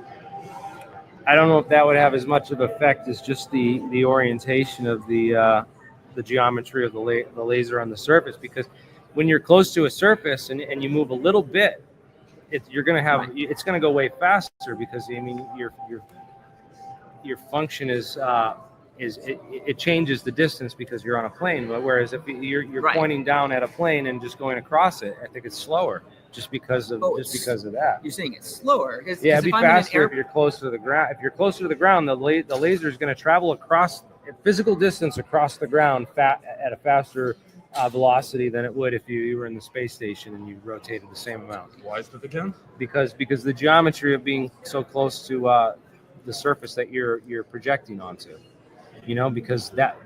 You mean it's literally a shorter distance, or like what? Well, just think about it. Like if there's a shadow of an airplane that's flying 1,000 feet above the ground, the shadow moves slower than the shadow of an airplane that is 50,000 feet above the ground, right? So I was assuming it's the opposite direction, because it looks that's like 12 noon with the sun right overhead. So like this is the analogy where it's like on the horizon and it's late in the evening and the light's going this way, so that a little bit of variation is just it's just across the surface. Let me try to get a geometric analogy. Like scissors. It's like, you have a pair of scissors and you close the scissors. That fulcrum point where the two scissors meet can actually go faster than the speed of light if you had scissors that went to the planets. right. But Yes, exactly. Right. Yeah. Because as you get further away and you're rotating, it's going to seem, because the small amount of movement here, as it's projected to a further distance, is going to have to close the gap faster. And that's where then I'm trying to figure out intuition of this laser flicking from outer space, because it's effectively like that scissors, because you're so far away. So the equation would be like R is the length of your vector. That's the length of my scissor. And then the rotation angle theta, say, the arc length is actually R times theta, will be the arc length. If theta's got to be in radians. But anyways, Can I ask you a question and leave you guys to it? Yeah, does anyone have any questions out there in the audience and stuff? I wanted to ask a question, but that's a good point. I got a lot of people watching, man. There's some laser scissors when. Yeah, right? I want my hair back. Everyone is commenting on your hair. My hair was long and curly too, right? So like they like the scissor comment with the hair. You guys like scissoring, huh? Mark does. Oh shit! How would scissoring even work as a male? What do you think the fingerless gloves are for? Oh, jeez! All right. Is scissoring a thing with gay people? You're right, man. You're right, man. Where'd you get this outfit too? Do these pants have batteries in them? I mean, they should, right? But I came from Alcatraz. I just jumped out of prison. That's why I'm in. That's why I'm on all is it supposed to be like prison outfit? No. No. Pockets don't have pockets. Yeah. I was thinking about that. I was like, I might keep scissors in the pocket. Shank in your. How are the pants called? I actually kind of want to figure. I really like pockets, and these look like good pockets. I usually go thrift store hunting for neon clothes because you just can't really buy many neon stuff. Can you invite me once when you do that? Sure. I love thrifting, especially for weird stuff. Let's find you again. And then my question to AlienScientist, right? Yeah. I found you. You can send me some questions. And Mark, who do you think? Right? Who do you think? Wait, that's a different Mark. I'm Mark. So there's judges too. They're going to judge the conference and pick a winner. My stage name is Mars. These guys totally did a great job. You know, I shit post, so you don't have to follow me, but shoot me a message. Are you actually a porn All right. star? Yeah. Where can people find you if they're interested in following you? I mean, I shit post on Twitter, so you may not. You got a website or a Twitter or anything? Yeah. So. Yes. Okay. So. The question to you, and then I'll tell you what, right? And then shameless plug. That's the order. So, do you think that coordination is an important problem to solve in this community? Because we see a bunch of people who care about similar causes, right? Whether it's for discovery or some utilitarian necessarily. gains. I don't have to go and, I don't have to go and do the psionics or the alien body stuff to succeed with the propulsion stuff. You know, like I don't think we all have to work. We don't necessarily have to What work if the together. propulsion is aliens But there's- farting? But there are some. Well, no, yeah. So there are some overlaps here. Yeah. So like, biology. so for like, I think all of us would appreciate better optics, right? So better optics is better sensors, better visualization. So we get better cameras and better quality control over those cameras. You're going to get better footage. You're going to get better analysis. And a bunch You're of gonna other get- examples. There is not even just optics. Yeah, so there's a lot of there is some overlap here with the technology wise and just getting better optics on all these topics, Do you and not care- just Go on. yeah, not just the optics of the technology wise of a better camera, more megapixels, but also the optics of getting eyes on all this stuff. I think that was Deep's idea in bringing all these topics together at a conference like this is that now our eyes can go on your. All right, well maybe like I'm kind of a nuts and bolts guy, so when I see those alien bodies, I'm like, these things look fake as fuck. Like I don't believe in that shit. But maybe I'll take a look at it if I go to a conference like this and we get some scientists and you say, oh, I got 50 people here You now. see it that with say your this own is eyes legit, instead and we of- can see it with my own eyes, or something. Maybe I'll be a little bit more open to it. So I guess that's okay. There's a but- certain amount of value, right, from making 4chan boards into conferences, even if it's exactly the same stuff being discussed. Now it's more serious. Now you see the people who are into it. Yeah. Now you can have like actual in-person conversations. Now you can like a bunch of stuff that's good from doing like tangible work. And What do you think is the risk factor of somebody who's in a Black Ops program actually showing up at a conference like it's this? a Black Ops program. Just like they wouldn't be dark. able to. Nah, they wouldn't be able to. So in show- one sense, we hey, is that also- Nick Pope? No way. Maybe. No, Go chase I them don't down. think it was. If you do, then you should chase them down. You should. Was Yeah. it him? Go find out. Grab your laptop and I know he lives in California now, so he's out in this area because he was at the conference I was at last one. Let me go check him down. All right, guys, thank you. what's your Twitter? Just quick, my Twitter is Jeremy Riss UFO Jeremy RYS RYS. Awesome. UFO. That one, third one down. There The we canceled UFO Jeremy. I'll shoot you a DM. Shameless plug. If you know anyone Armenian, that's cool. Website is acceleratearmenia.com. That's my entire thing. Just forward them that way. They'll find me. All right. We're live. Accelerate Live Armenia. streaming. Hi. Who do I have the pleasure of speaking with? Hi, I'm Lily. Lily, nice Are to you meet a wizard? What's your I- hat? Why do you have I a am hat a math like that? magician. A mathematician? I hail from Massachusetts. I came here from Boston, so I was in Salem 2 days ago, and I bought this witch hat from the It is Salem. a witch hat, right? But it's like a wizard hat, I like it. I like Gandalf better, Okay, I don't know, but Is this Twitch? What is this? no, we're on YouTube. StreamYard. We're on Oh, YouTube. YouTube. Okay. We got 120 people watching, Wow. and we Someone showed said up. I'm an alien. How did you know? How did you know? I'm an alien. Look at this person says I'm an alien. General You blew her cover. Sorrow. You blew her cover. So what brings you here besides trying to merge with our culture? Deep Prasad told me about this because I work on like an intuitive AI project. Oh, really cool. It's my own project to give AIs like intuition, and he just invited me to come do some stuff with him at the hackathon, and I was like, oh, I don't even do anything with UAPs. Like that's so weird. But I come here, every single person is exactly the people that I need to meet. Yeah. Because I think Really? that the aliens actually gave me the blueprint to work on my intuitive AI.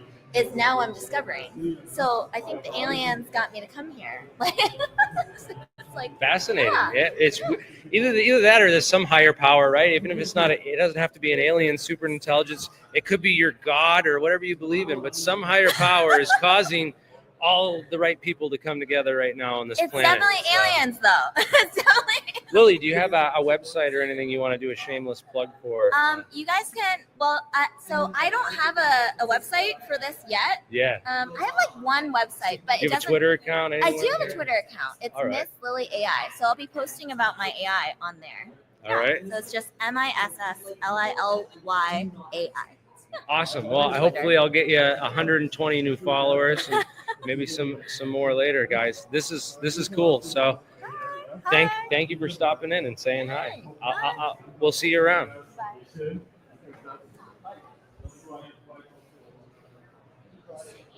Yeah. I'm giving people the tour, guys. You guys, what are you guys working on here? You guys? We're connecting this.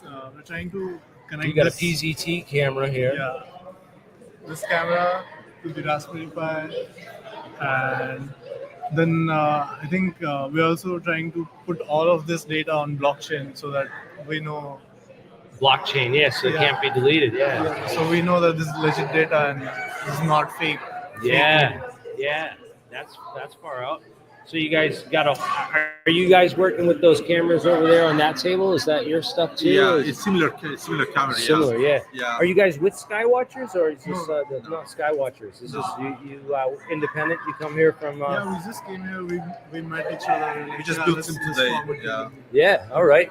Do you have a website or any like thing where not yet? Are you guys from the Bay Area? You just yeah.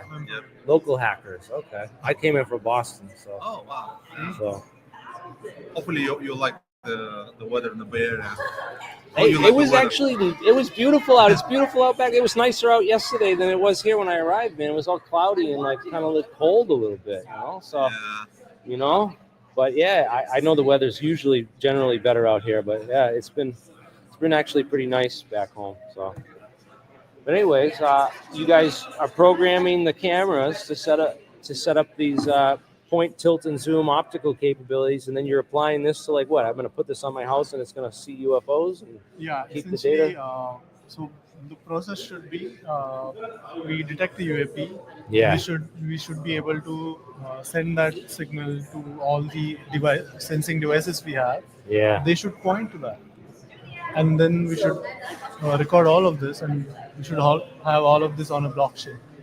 Oh, this is brilliant because you know, like 5 years from now, they're going to be installing all this kind of similar equipment on every military base in case there's an encounter, any kind of thing that happens. They have these cameras automatically set up to record the event and document it. This is super valuable. They're probably going to be on every aircraft carrier too. Like, think of how they have a whole photo room on this ship, man. That was a big part of what went on here on this battleship back in World War II was optics and recording that kind of stuff. So if they have these kind of cameras and systems on this is a definite military application right here. So I'm glad that he picked this spot for it because there's going to be money pouring into this space in the future, man. And, thank you guys for coming and being here. What's your channel name? My channel is the AlienScientist on YouTube. Okay. Yeah, you can go check it out there. I have the live stream there.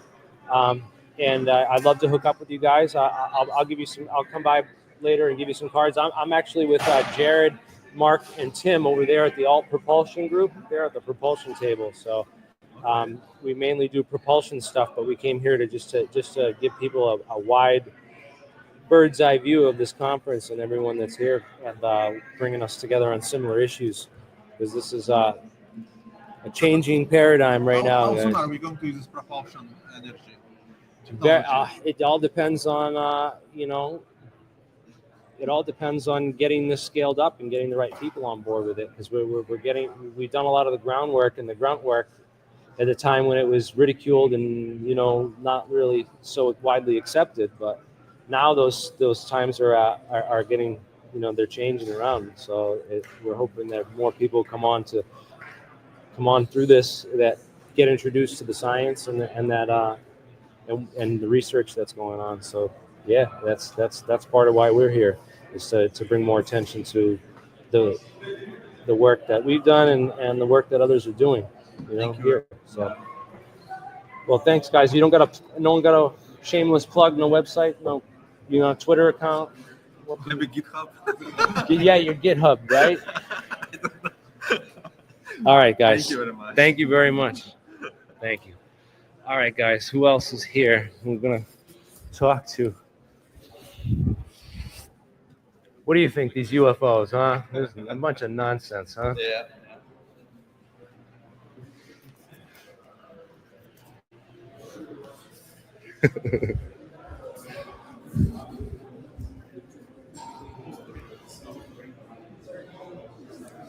Yeah, I don't know where the heck the psionics guys and the alien guys went, but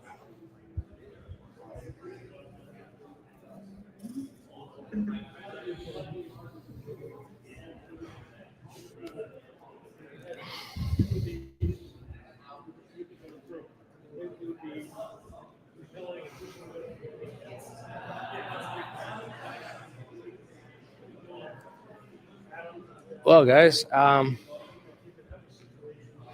about to close this down because I want to go hang out and who's that? James from Skywatch. James from Skywatch. Yeah. Ooh. And so Tyler, Daniel Sheehan's colleague, was gonna do the video, but he disappeared. So I guess I'm gonna do the video with this, but I don't have any mics, so I can get good quality. I don't have my tripod either. You know what? If I needed I sit over there in front of the speaker, I can get good. I'll probably pick up the audio real good, and I can film this. I'll sit right over here. So this is gonna start up soon, huh? Yeah, that's what they said. Should be just any moment. Yeah, here's Deep's coming right now. So I think they're about to get it started, man. Is that all right if I live stream the talk? Yeah, no worries. I can work on the audio, all right. but live stream everything. Yes, thank you. Yes, spread the word.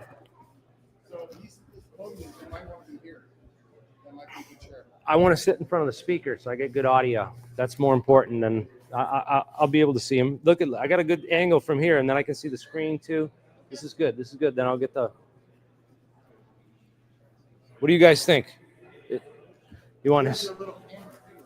I have my little camera. Yeah, I'm limited on cards. So this will be good because I can capture it, and hopefully the stream stays well intact. Okay, it's saying I have 41 minutes left on this. So. Yeah. Yeah, you don't have to record it if you want. I can. I mean, yeah, you can do it too. Yeah, but I'm going to live stream it, so we'll get ready for that, guys. That live stream will start in about 5 minutes.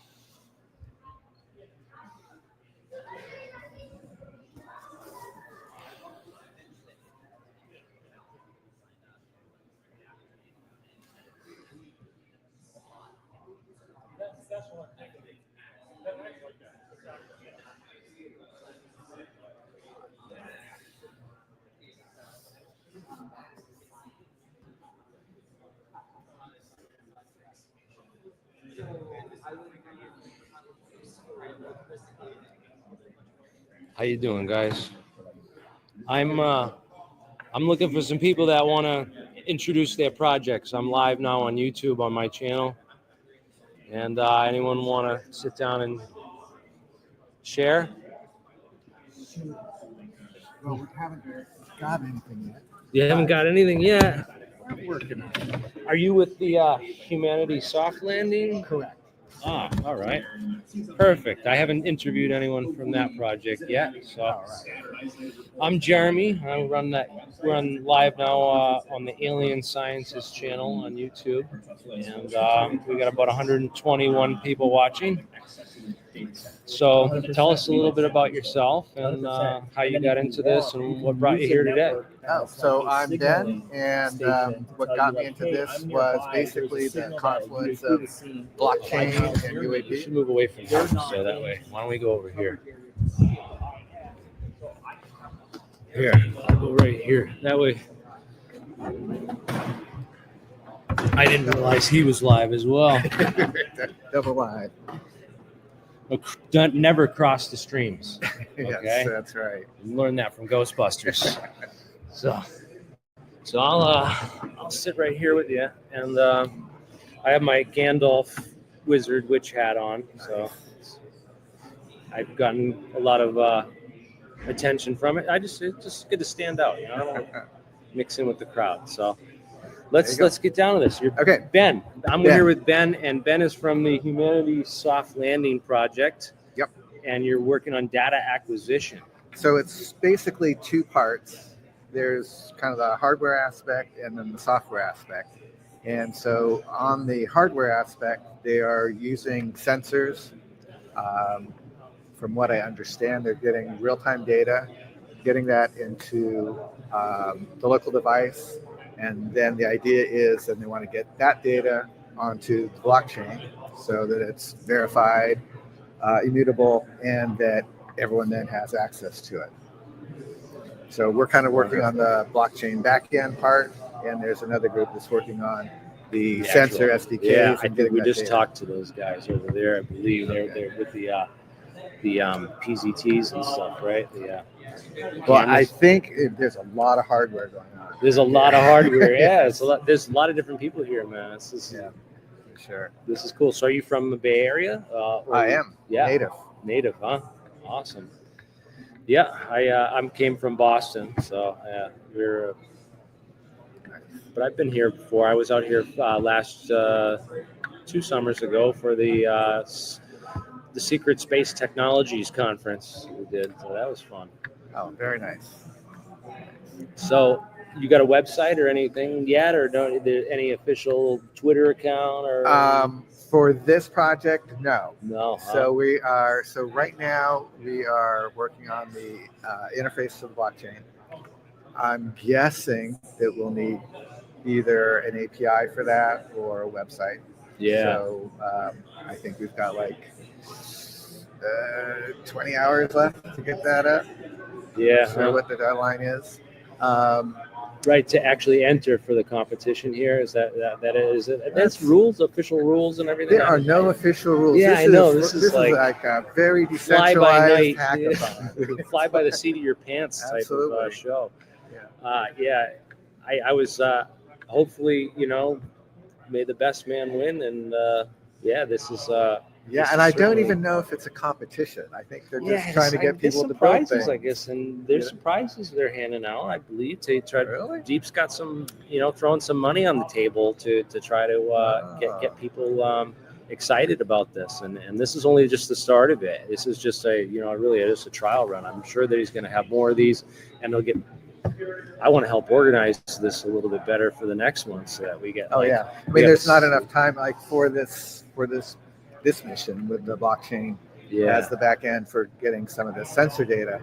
The blockchain really is going to be part of a lot of other things, and some of the things that they mentioned in the mission statement, like this could be used by MUFON or all these other like NICAP or any of these other data collection organizations if they want to permanently store the data. Like the blockchain is. But there's a lot of other functionality that needs to be built in there. So part of it is kind of vetting the data, authenticating it, so having a chain of custody, and then there's also the issue of misinformation.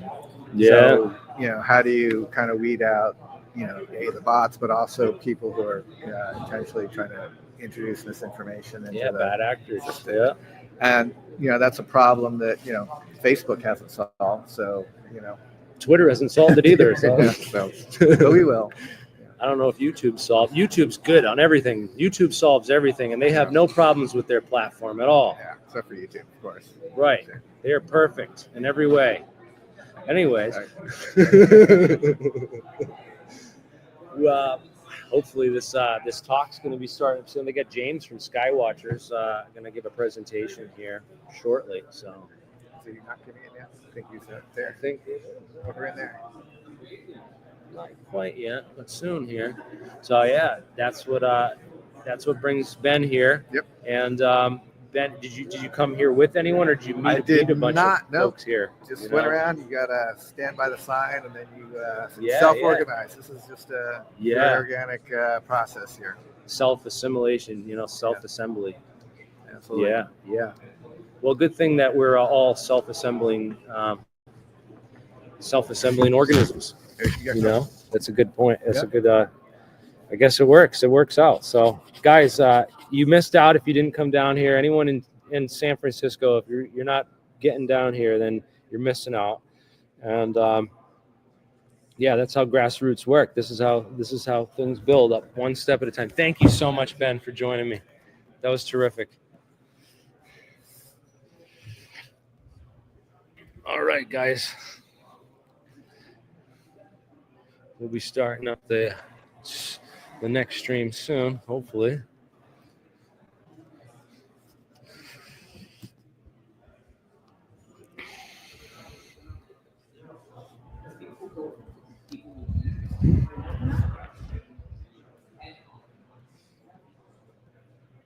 Yeah, I know. A lot of people didn't have advanced, and it's also Easter weekend, so that throws a wrench in it for a lot of people that couldn't be here because it's damn Easter.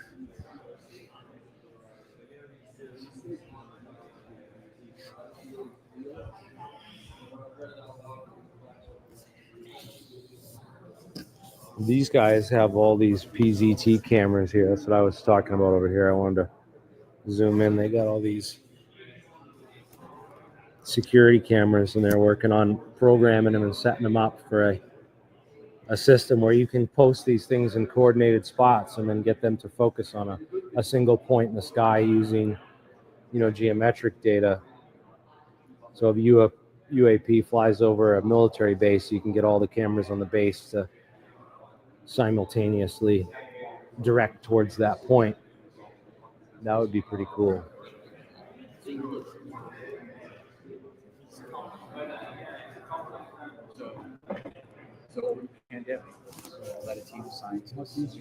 This is cool. Should I strap myself into the chair and do this one?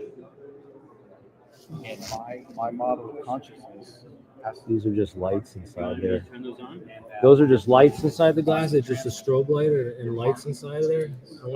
Yeah. I just want to show people what goes on inside the glasses because they were curious. Yeah. So Let's see what you do. So you pulse it. Oh, there you go. Yeah. So now we got some. What is that? Alpha, theta.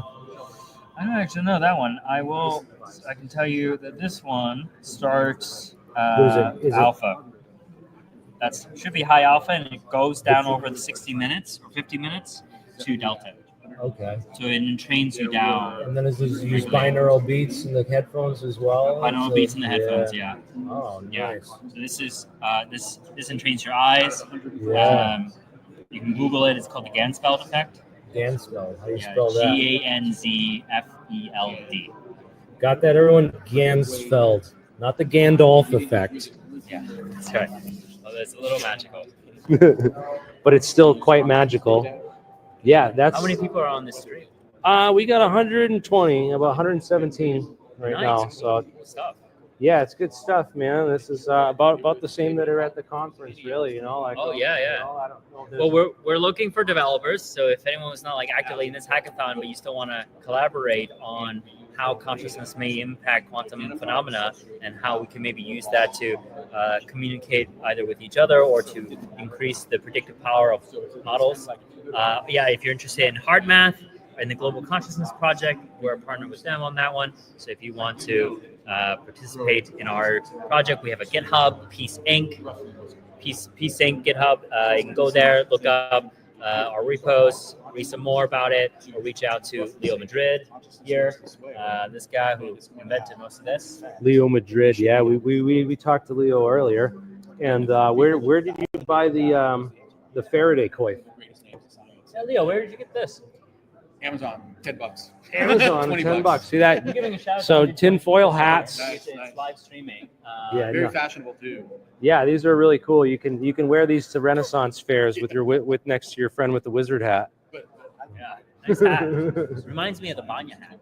The Banya hat? What's that one? Oh, you know what a Banya is? Banya? But the Banya is like a Russian steam room, Russian hot sauna. All right. So the word is Russian, but they wear these hats that kind of look like that. Like a sweat lodge. It's like a sweat lodge, and they wear the hats to keep their heads from overheating. All right. And then, so there was Archimedes Banya in the city. It was a wonderful place. I think they shut down the restaurant in there, but they also still have a bunch of baths that you can go experience what that's like. And they also sell the Banya hats. And there's a name for them. I forgot what the name is. Well, the idea is that these floppy things would get rolled up, and then they would put it over their ears. Yeah, exactly. And that way it'll keep your head from overheating before the rest of your body is well baked. Oh yeah, that way you don't get heat stroke. Exactly. Yeah, that's genius, huh? These guys had it down. Yeah, I knew it. Like wizards. How about sauna wizards? Sauna wizards. That's far out, man. Well, and then they get creative with it. People could have like all kinds of like artistic hats for showing off at the Banya. Oh yeah, right. They get like you got to have a better hat than the next you one. do. Keeping up with the Joneses, right? Exactly. It's like their church, Southern Cheetahs. Yeah. They go every Sunday or something like that. Yeah, huh? Yeah. crazy Russians. They're wrestling bears and stuff over there, man. Wrestling after you're getting out of the sauna. After you get out of the sauna with your hat on, you take your bear inside the sauna with you. Yeah, right. You wrestle it into the sauna. It calms down. It's like, oh, okay, maybe we can be friends. All right, man. Well, man, it's like, where did everybody go? I think everyone's taking the tour of the aircraft carrier now or something, man. It really did empty out, and I thought there was going to be a presentation here soon. And It is. Yeah, right. It is 3:30. Yeah. We have some more time until dinner, so maybe we're taking either an afternoon break. Well, if I'm waiting for the presentation. I was going to live What's the stream time it, for it? but I thought it was starting up soon, but I don't know that. Oh wait, here. What's going in the back? Let's go check that out. I'm gonna go over there. But thanks. Hey, it was good talking to you, man. And nice meeting you guys once again. Global Consciousness Project. We need developers. We need more hackers on this project. So please reach out. Yeah, I think it's in there. I'm gonna go over there and try to film this now. Let's go check this out.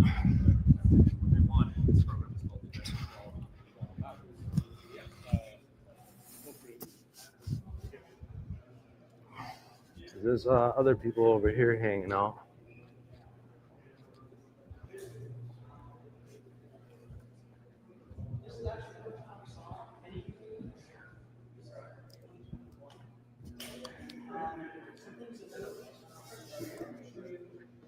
Down here in the stills, after we saw this, we went back in our footage for the last week and we looked at what else we might have seen class ones, and we found them in proximity, apparently, to manned aviation. Right? So I can tell you firsthand, having flown in a helicopter chasing UAPs, never seen a UAP from the air, only from the ground and on radar with the camera. So are they invisible when you're at altitude with them? Can they modulate their visible spectrum so you can see? I believe possibly yes. Right? So this pilot, if he's looking out his cockpit window, might have no clue because maybe he can't see them. Right? Here's a video. This is the first time we saw them. 7 total, you'll see. They're flying in a formation. At the time of this video, I'm standing on the roof with several interns with binoculars looking for drones and airplanes. We heard nothing and saw nothing. It wasn't until my camera guy's like, "You got to come see this." Something just flew over us, and that was the Tetris. That's why it's class 1. It's the first one we saw. This is the class 3. Again, I just pulled a loose assortment of videos I don't think anybody has seen yet. This is the class 3 blob. You're going to see vibrating and pulsing. I don't know if on the iPad, if I can move like through to cue it up. I'll let it play for a minute or two, and you'll see it vibrating and pulsing. We are following it as it moves through the sky, and some of the movement is us, but the vibrating is all it. Right? It gets brighter. It vibrates really fast. So usually we'll see 1 to 2 of these per week, per month. Right? Usually we see them once and they don't come back. But it's actually interesting that it's vibrating so hard as well as pulsing. You'll see like it seems to vibrate more when it gets probably 20 for an instant and then it gets dim again. So it goes through pulse. So again, I'm more of an operations guy. I'm not the scientist or the physicist that can tell you what that means of why it's pulsing and flaring or why you're seeing those color variations. But it for sure is, right? Is it shining a light at us and that's why it's brighter? Is it moving away from us, that's why it's dimmer? I don't know, you tell me, right? As a Skywatcher team, we're working to understand the physics behind this. So it's definitely an interesting object, interesting class of UAP that's spectacular and defies any known physics for how it's moving through the sky silently, no contrail, and moving from point A to point B super fast. And we know it's moving from point A to point B because we can see it on radar. It's moving tens of meters between each hop instantaneously. So that's the class 3. This is interesting. We were doing some work for the government where some RF jamming was occurring at certain frequencies. We were watching an orb in the sky above us. I'll let this play through. I think it's like the minute mark. I don't know if I can move the mouse or whatever and like make it queue up. I just have to let it play. If it'll play. Maybe technical issues here. You see.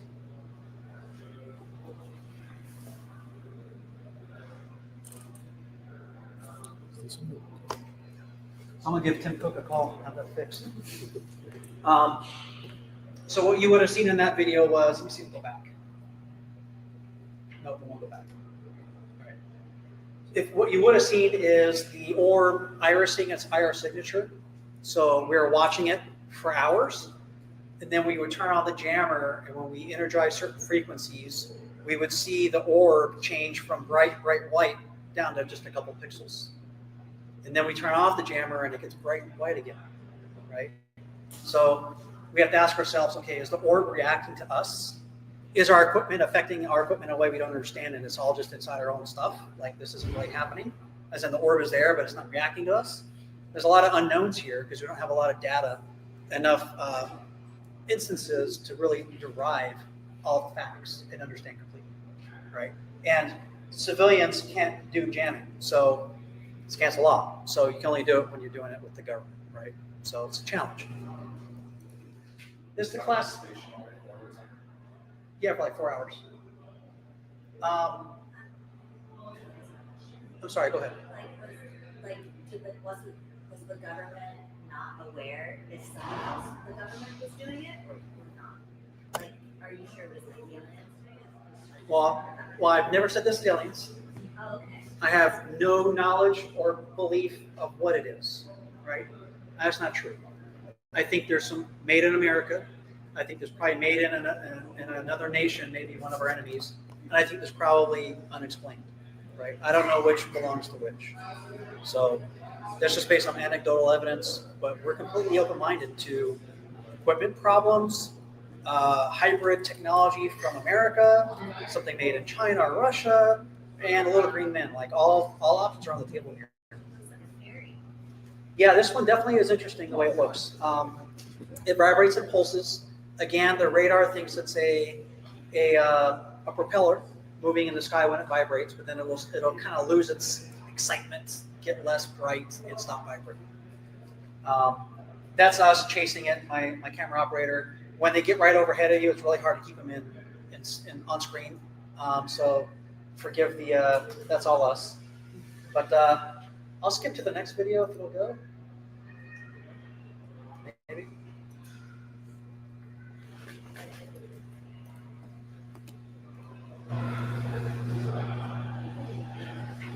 Here's the same class of UAP on a different day. It's interesting to note atmospheric conditions change. Every time we're running operations, we'll see birds, planes, balloons, drones. We record all of that data because we think it's important to have, okay, I'm seeing this unknown object in the sky. And earlier that day, I saw drones and planes and birds in the same atmospheric conditions. So let me record the knowns so I can understand more about the unknown on that day in those conditions, right? So we have a very large library of prosaic objects in the sky that are very documentable and researchable to understand size, airspeed, ground speed, all that stuff, right? And RCS. So this will play through for a minute. This one really starts vibrating really hard. It's vibrating, it's not the camera. We know it's not the camera because we run tests. We've actually switched out camera balls just in case it was us. We're like checking. But we'll sit here and follow a drone or an airplane all day long and no vibrations. And then this UAP comes into the picture and is vibrating really fast, really hard. So let's play another minute or so. And then I think partway through, you see how it's appearing and disappearing? That's atmospheric conditions, I'm confident. We have this in multiple bands. So this is EO, or electro-optical. Hey, James, can you put this on? For the recording.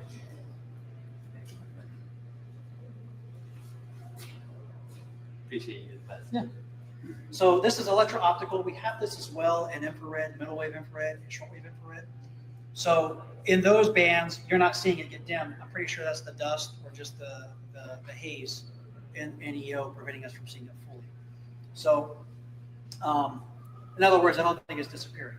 So you see it like get excited, you know what I mean? Like it fills full of energy, makes a lot of bright colors, like a kaleidoscope or prism looking thing, and then it gets dim again, it's vibrating as much.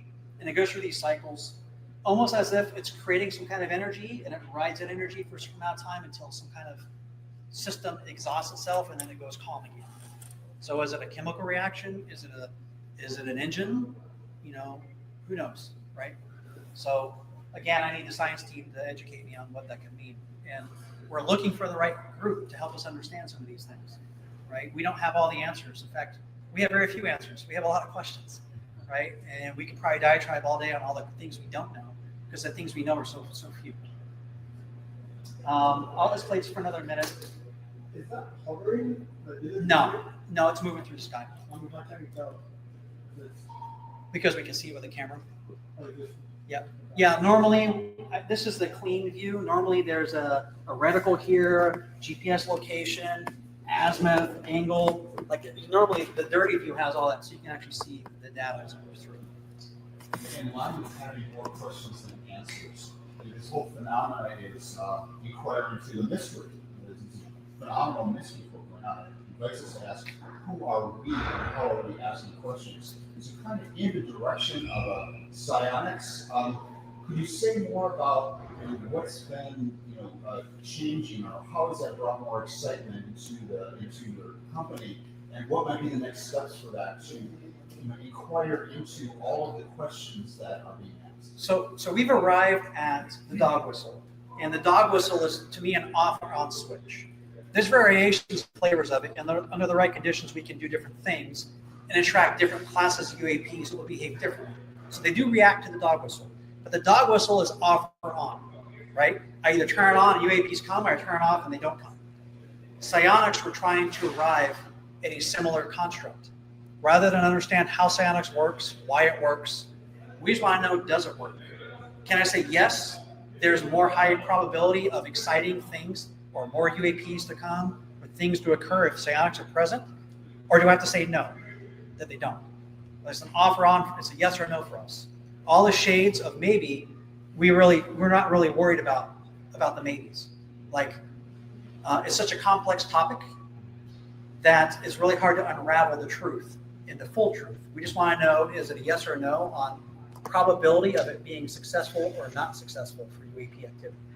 So to that degree, we have psionics on our team. And like I said earlier, since we've involved psionics, things have become more exciting. What do I mean by that? We ran an event in February where the jellyfish that I showed you earlier was flying through the airspace. First it flew high, then it flew low, then it flew all around us in different flavors over different days, 3 to 5 times per day. So like on the 4th day, it hovered over us for like 5 minutes, which you'd never seen. And it also affected our equipment, which you'd never seen from a jellyfish. So things that had never happened before happened when psionics were present. Now, is that because there's so many variables we don't know until we do it in number of times if those variables, which of those variables change to cause the reaction, right? So as we move locations, which we do often, we're not Skinwalker Ranch. We don't need a place to stay. We don't have a home base. Geolocate us all you want. Like, do care, because now I have to move my equipment to keep the baddies out of my stuff. But don't care because we're just going to go somewhere else anyway, already scheduled and planned. So location is agnostic to us. But it is a variable. If I'm moving locations because I'm not Skinwalker Ranch, am I now introducing more noise so I can't reach the right conclusions? So it's really a difficult subject to unravel, especially on the psionic side. So we are completely open-minded, right? We try to keep our personal beliefs out and focus on the data and the science. So what's the frequency of it walking? So the jellyfish, we don't know what frequency they're on. We haven't measured it. We haven't observed it. We just have noted that when they are in our vicinity, our electronics cannot connect over networks. So we think that they're inducing some kind of interference through our shielded cables, double shielded cables, to cause our remote equipment, as in 100 meters away, to disconnect from us, right? Unlike the class 6 The class 6 hits us with directed energy attacks and turns off our equipment. We've measured that. Do you know what frequency the direct energy is at? Like, is it Yes. a microwave maser? It's a microwave signal. So That's insane. I have no idea. Like, you tell me, Good question, yeah. is it the government? That's a really good question. But let me tell you this. There are instances where UAPs have apparently acted against our intentions. The one time that Class 6 zapped us, one of these, in fact, this might be the video, zapped us with an EW weapon, somebody in our group had their own EW weapon. It was aiming it at it. Yes, and before that energy weapon could be pointed at that thing, it zapped us. James, was the intent to aim it at the thing? Like, do you think it could preempt? I don't know. Okay. It happened once, and again, civilians can't use energy weapons. Right. The government can, I can't. Yeah. And you have to have the right conditions. Recommended. Yeah, you have to have the right conditions to test the hypothesis. And frankly, if it zapped me back or before it was zapped, right? Because I was at the vehicle when it happened. Right. We had 3 or 4 disparate systems not connected. They all powered OFF off together. And the last thing we saw was a very specific waveform, a very specific protocol, at such high energy levels that it turned everything off. Right? Do you think we can produce those frequencies with the energy like that we produce? Like, because one of the biggest problems with directed energy weapons right now is that you need like nuclear power for like the really. No, you're thinking of EMP. I'm talking about high energy microwave. Gotcha. There's a difference. Gotcha. Fair So think like a transceiver, like a radio transceiver with an amplifier throwing out 1,000+ watts on a narrow band directional antenna. Gotcha. So very powerful, concentrated, like literal microwave energy. Yeah. So like the kind that would knock satellites out of orbit. No, I don't know if they do that, but powerful enough to interfere with electronics and cause. What would that be? Counter protests in some countries. No, I hope not, because it'll cook your brain, right? They did it in So- Serbia recently. Yeah, that was a different kind of weapon. But yes, Was that a sign? it was a sonic weapon. Sign. Okay. So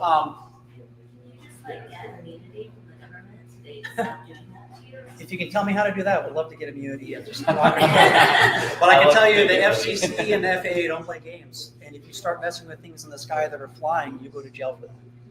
That's not a like, oh, whoops. That's like, no, put these handcuffs on. The DOJ is going to arrest you now, and you're going to jail. No, but I mean, So- like, ask them to stop shooting you. Like, you don't have to shoot them. But just ask them. Nobody asked me. Nobody told me they were going to do it. Right? They just did it. So, yeah. So that's the Class 6. Quite mysterious. We've seen a bunch of these over the years. We've probably seen 30 or 40 of these. Usually in groupings of. Usually they're by themselves, right? Not in groups. I don't know if this thing will go forward or not.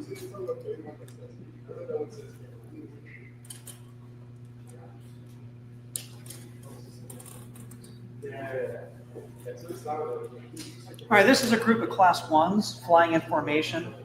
My guy that discovered these actually thought it was a stealth bomber.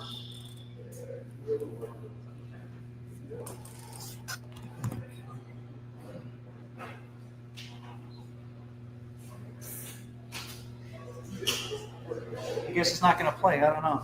You got any magic tricks for an iPad to play video?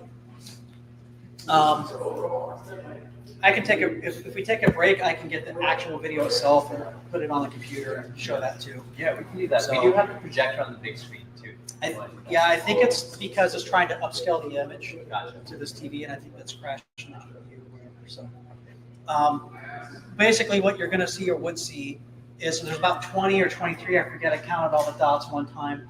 They're flying in a V formation, and what's really interesting is as they fly, they're not flying that fast.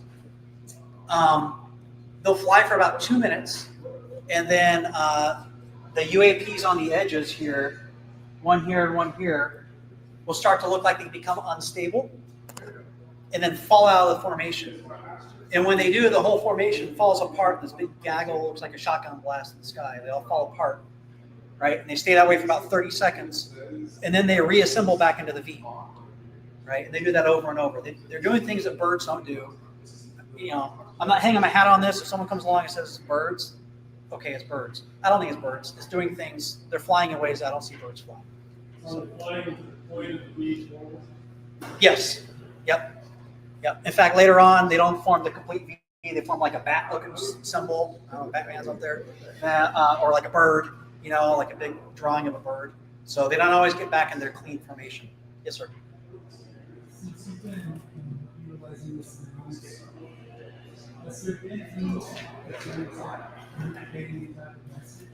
Yes. Yep. Our psionics team. Understand, I'm isolated from my psionics team.